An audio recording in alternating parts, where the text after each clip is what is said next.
Welcome back to my channel. আজকে আমি করে দেখাবো সর্ষে ইলিশ।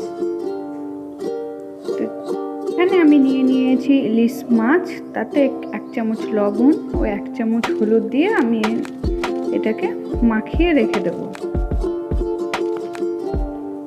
এখানে আমি নিয়েছি পোস্ত, কাঁচা লঙ্কা ও গোটা রসুন। আমি এটিকে বেটে নেব। এখানে নিয়েছি টক দই, সর্ষে বাটাতে আমি এক চিমটি লবণ দিয়ে দেবো এবং জল দিয়ে ভালোভাবে মিক্স করে নেব। এখানে আমি নিয়েছি লবণ, লঙ্কা গুঁড়ো, হলুদ গুঁড়ো ও ধনে গুঁড়ো। আবার আমি এটাতে জল দিয়ে মিক্স করে রেখে দেব। আমার গরম হয়ে গেছে, আমি দিয়ে দিচ্ছি সর্ষের তেল। এবার একটা একটা করে মাছগুলোকে আমি ভেজে নেব। মাছগুলো একদিক ভাজা হয়ে গেলে আমি উল্টে দেব, দিয়ে আর একদিক ভালো করে ভেজে নেব। মাছ আমার ভাজা হয়ে গেছে, এবার আমি তুলে নেব। কড়াইয়ে তেল গরম হয়ে গেছে, এবার দিয়ে দিয়েছি কালো জিরে, রসুন বাটা।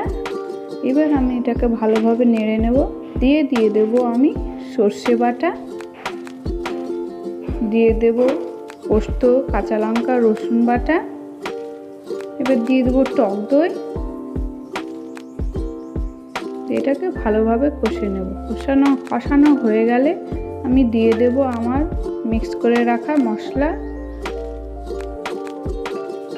এটা ভালোভাবে নেড়েচেড়ে কষে নেব। কষানো হয়ে গেলে আমি দিয়ে দেব জল।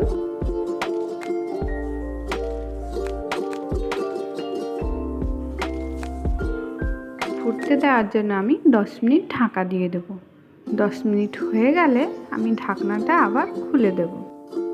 আমার জল ফুটে গেছে, এইবার আমি এখানে মাছ অ্যাড করে দেব এবং 10 মিনিট মাছকে ফুটতে ছেড়ে দেব।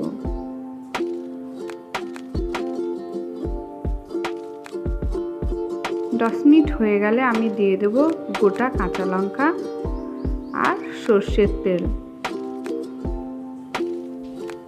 এবার আমি 10 মিনিট আবার বন্ধ করে দেব, যেন ভেতর থেকে খুব সুন্দরভাবে সেদ্ধ হয়ে যায়। 10 মিনিট হয়ে গেলে আমি ঢাকনা খুলে দেব। এইবার আমি বন্ধ করে দেব। দেখুন আমার সর্ষে ইলিশ হয়ে গেছে। আপনাদের ভালো লাগলে অবশ্যই আমাকে লাইক করবেন এবং সাবস্ক্রাইব করবেন। Bye bye.